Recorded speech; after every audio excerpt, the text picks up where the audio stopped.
cup sugar. We're using a whole stick of butter. We need 1 egg. Mix. You're gonna have 1 cup of butter. You have to tell me again. I want to write down the recipe. What did you add? 1.5 cups of flour. 1.5 cups of flour. All right. A 1/2 teaspoon of baking soda. 1/2 teaspoon of vanilla.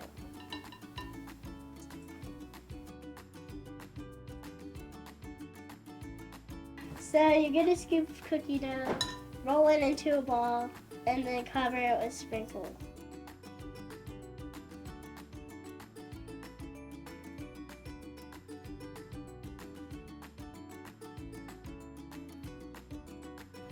Stella, how hot is the oven? 400 degrees. All right, and Gardner, how long should we keep them in there? 7 minutes. 7 minutes? Okay. They're good. I'll give them 9.5 out of 10. Buttery smooth.